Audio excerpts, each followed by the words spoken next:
A partir de hoy vamos a analizar un nuevo movimiento dentro de la cinemática, que es el movimiento vertical de caída libre. Lo pueden encontrar con las siglas MVCL o sencillamente también como movimiento de caída libre. ¿Listo? Vamos a empezar entonces definiendo qué es este movimiento. El movimiento vertical de caída libre describe la trayectoria, ¿sí? La trayectoria que realiza un cuerpo de forma totalmente vertical. Es muy importante, lo reitero, por eso está en el nombre. Describe los movimientos de los cuerpos que se mueven de forma vertical o visto en un plano cartesiano, que solo se mueven en el eje Y, y estos objetos se mueven básicamente bajo un único efecto, que sería el efecto de la gravedad. ¿Listo? Así que aquí estamos implementando una nueva o un nuevo parámetro físico que hasta ahora no lo habíamos tenido en cuenta, que es la gravedad. ¿Listo? Entonces, para resumir, el movimiento de caída libre son movimientos de los objetos o de los cuerpos que se mueven de forma vertical o en el eje Y solo están bajo la influencia de, o básicamente están bajo la influencia de la gravedad. ¿Listo? Eso sería el movimiento vertical de caída libre. Ahora, si nosotros queremos llevar estos movimientos o este análisis dentro de un contexto totalmente real, debemos tener en cuenta algo que se llaman las fuerzas de rozamiento. Dentro de la física, las fuerzas de rozamiento son, valga la redundancia, fuerzas que impiden el movimiento de un cuerpo, ¿sí? En este caso, ¿qué podría hacer o qué impediría que un objeto pueda caer totalmente libre? Aunque nosotros no lo veamos de tal manera, el aire es una fuerza de rozamiento. El aire imprime una fuerza de rozamiento a los cuerpos que se dejan caer libremente. ¿Listo? Así que para estos casos y para el análisis del movimiento vertical de caída libre no tenemos en cuenta dichas fuerzas. ¿Listo? Es muy importante. ¿Por qué? Porque al espacio o al contexto donde no existe aire se le llama vacío. ¿Listo? Así que nosotros vamos a analizar estos movimientos cuando el objeto cae en el vacío, es decir, en un contexto donde no existe aire. Eso no es un dato menor, eso no es algo que deba pasar desapercibido. ¿Por qué? Vamos a mirar con este ejemplo. Nosotros siempre nos ponen, o siempre nos preguntan, o siempre podemos analizar, que nos dicen, tengo una bola de boliche de 5 kilogramos y tengo una pluma de 1 gramo. Sencillo. ¿Quién cae primero? ¿O quién llega primero al suelo? ¿La bola de boliche o la pluma? Obviamente es un experimento muy sencillo de hacer y perfectamente nosotros podemos ver que una bola de boliche de mucha masa va a caer primero que la pluma que tiene o apenas 1 gramo. Eso es algo que se ve, que se nota. Pero es que lo que no tenemos en cuenta, o más bien lo que no solemos analizar, es el por qué ese objeto que tiene más masa cae de primero. Todo eso es gracias al aire, ¿sí? El aire está haciendo que justamente la pluma se demore en caer mucho más. Ahora, dentro del vacío eso no ocurre, ¿sí? En el vacío, en un contexto donde no existe aire, no importa la masa del cuerpo.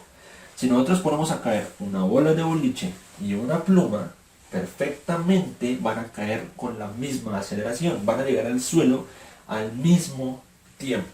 ¿Por qué? Porque no hay nada que impida esa caída como tal. ¿Y cuál es esa fuerza o esa aceleración que hace que caigan al mismo tiempo? En este caso, la gravedad. La gravedad es lo único que está haciendo efecto frente a los dos cuerpos que están cayendo, ¿sí? Y como la gravedad es la misma para todos los objetos y para todos los cuerpos es la misma, por lo menos aquí en la Tierra, que ya vamos a ver el valor con el cual se representa, ¿sí? Es que ese valor afecta en la misma medida a todos los cuerpos independientemente de su masa. Entonces, en el vacío, no importa la masa de un cuerpo, van a caer con la misma aceleración. Y esa aceleración que la va a imprimir en los cuerpos, pues va a ser la gravedad. Así que nosotros, para el contexto de movimiento vertical de caída libre, la gravedad es una aceleración. Es la aceleración que ejerce la gravedad. ¿Listo? El valor de la gravedad es el siguiente. Para empezar, la gravedad se define con la letra G minúscula, ¿listo? Es decir, se representa con la G minúscula para poder nosotros indicar que es la gravedad. Y el valor es en promedio 9,81. ¿Por qué digo en promedio? Porque hay lugares en la Tierra donde es mayor y hay lugares en la Tierra donde es menor, por si no lo sabían. Pero entonces, haciendo un promedio de esas gravedades, llegamos a este número, 9,81. Y ahora, estamos diciendo que es una aceleración que imprimen los objetos, con lo cual la gravedad va a tener magnitud de aceleración. Y la aceleración nosotros sabemos que sea en metros sobre segundos al cuadrado. Es decir, que por cada segundo que pasa, se va a mover un objeto con una velocidad de 9,81. Este número y este valor que estamos teniendo aquí en promedio, como lo dije anteriormente, es propio para la Tierra, ¿sí? Es decir, si nosotros vamos a hacer un experimento de caída vertical en otro planeta, por ejemplo, pues ya no va a ser este mismo valor. ¿Por qué? Porque cada planeta tiene como su gravedad específica, ¿listo? Ya sea mayor, por ejemplo como el Sol, que tiene una gravedad mucho mayor, o en el contexto de la Luna, donde la gravedad es menor que esta. Así que estos movimientos, digamos que, o este valor más bien, es propio para el análisis aquí en la Tierra. Esto es nuestro planeta. Ya si quisiéramos analizar, digamos, este movimiento en otro planeta, tendríamos que mirar cuál es la gravedad de dicho planeta, cuál es la aceleración de la gravedad en otro planeta. Existen tres casos que se pueden presentar dentro de este movimiento. Vamos a ver cuáles son esos tres casos. Vamos a mirar entonces cuáles son esos tres casos y las características principales de cada uno de ellos. El primer caso es cuando el cuerpo o el objeto que vayamos a analizar, su movimiento, cae libremente o se deja soltar totalmente libre. Por ejemplo, en este caso, en el primer caso, lo que yo estoy queriendo decir es cuando yo tengo un objeto a una determinada altura y lo que hago es dejarlo caer. ¿Listo? Sencillamente, lo tengo y lo dejo caer. Ese es mi primer caso. Ahora, aquí lo que podemos analizar y lo más, digamos, lo más relevante es analizar con qué velocidad inicia. ¿Listo? Si yo tengo mi objeto y lo dejo caer totalmente libre, es decir, lo suelto, mi objeto va a iniciar con una velocidad cero. Es decir, la velocidad inicial que yo tengo el objeto al inicio del sistema es cero. El segundo caso representado podrá sonar muy similar al primero, pero tiene una cierta diferencia. Y es que el segundo caso que se puede presentar es cuando el objeto es lanzado. Ya no cuando se suelta, sino cuando es lanzado. ¿A qué me refiero con cuando es lanzado? Cuando yo inicialmente hago una fuerza para que el cuerpo caiga, ¿sí? Cuando yo con una fuerza hago que el objeto caiga inicialmente. En este caso, y por obvias razones, cuando el cuerpo es lanzado, va a tener una velocidad inicial, pero ya no va a ser cero, ¿sí? Sino que va a ser una velocidad mayor que cero, es decir, va a tener una velocidad inicial con un valor que sea diferente de cero, o en estos casos, pues obviamente, como estamos hablando de velocidades vectoriales, van a ser mayor. Y el tercer caso que se puede presentar, y digámoslo con confianza, es el caso más difícil de analizar de los tres, ¿sí?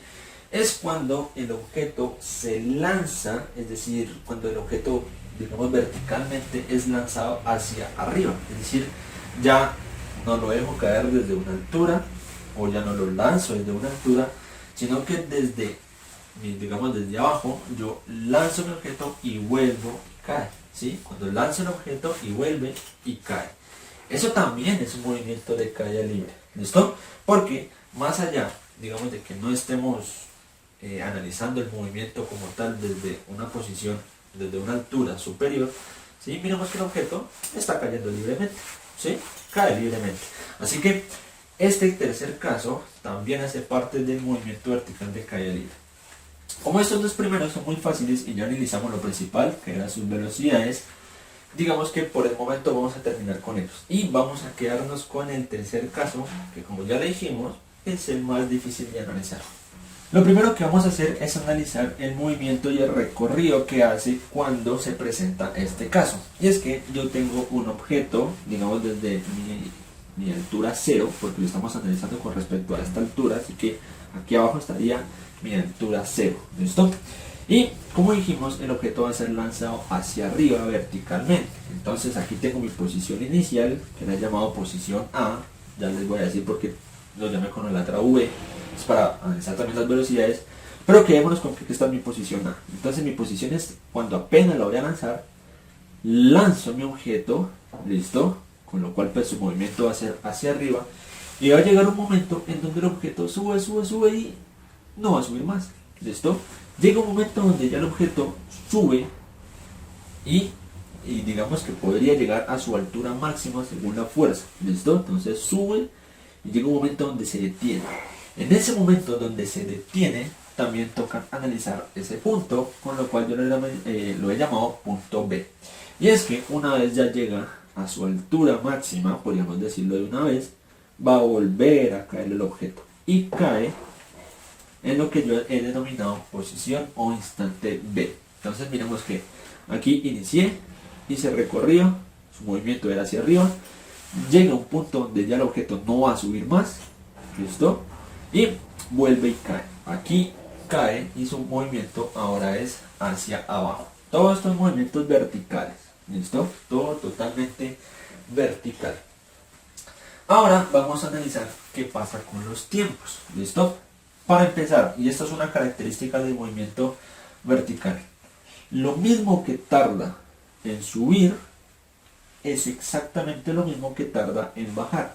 Es decir, el tiempo que demoró de A a B es el mismo tiempo que demora de B a C. Ahora, analizando las velocidades, vamos a darnos cuenta de algo. Y es que cuando nosotros lanzamos el objeto, pues obviamente va a tener una cierta velocidad, ¿listo? Es decir, cuando yo lanzo el objeto inicialmente, el objeto va a hacer su movimiento, ¿listo? Y va a llegar hasta un punto, pues porque va a una velocidad. ¿Qué pasa? Cuando llega a lo que nosotros hemos llamado como altura máxima, es decir, aquí es donde ya el objeto llegó y se quedó hasta ahí, ¿cierto? En un instante, en un momento, ya no va a tener velocidad, ¿listo? Es decir, sube con una cierta velocidad por gravedad, se va a ir deteniendo hasta que llega a su altura máxima y ahí deja de subir, con lo cual su velocidad en este instante, en este momento, la velocidad es cero. Entonces, otra característica y otra propiedad de este movimiento es que en la altura máxima del objeto, en estos casos, la velocidad es cero. A esta velocidad, en la velocidad que se analiza en su altura máxima, se le conoce como velocidad instantánea, justamente por lo mismo, porque es un instante, es un momento de todo el sistema donde la velocidad es cero, ¿listo? Entonces, hemos visto, obviamente tiene que arrancar con un valor de una velocidad inicial mayor que cero, pues porque si es cero la velocidad, pues no se mueve, entonces arranca con una velocidad inicial, y sabemos que en un instante, cuando ya llega a su altura máxima, su velocidad es cero. Ahora, ¿qué pasa cuando vuelve y cae? Otra propiedad de este movimiento es que con la misma velocidad que fue lanzada, es decir, con la misma velocidad que inicialmente tenía, ¿listo? Es con la misma velocidad que cae. Ojo, con la misma velocidad que lancé el objeto, es exactamente la misma velocidad con la que vuelve y cae.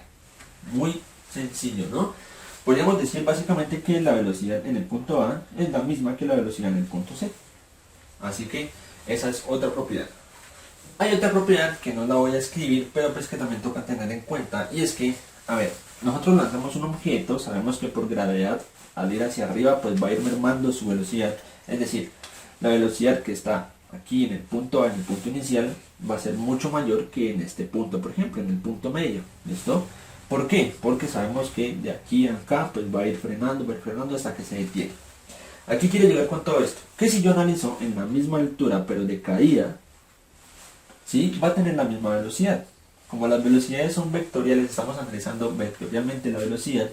No importa si va hacia arriba o hacia abajo, siempre es positiva. Entonces, ojo, lo que quiero decir es que la velocidad aquí inicialmente es la máxima que va a tener el sistema.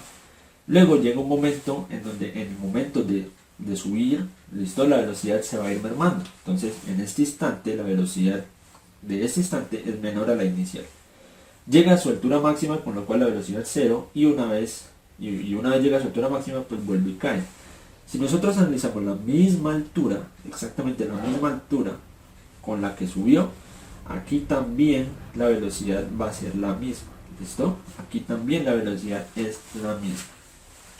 Entonces son datos y son características que en este movimiento, si se cumplen, ¿listo? Que están dentro del vacío, debemos tener en cuenta, ¿listo? Con el mismo tiempo que subió es el mismo tiempo que baja, en la altura máxima la velocidad es 0 y con la misma velocidad que se lanzó es con la misma velocidad que llega.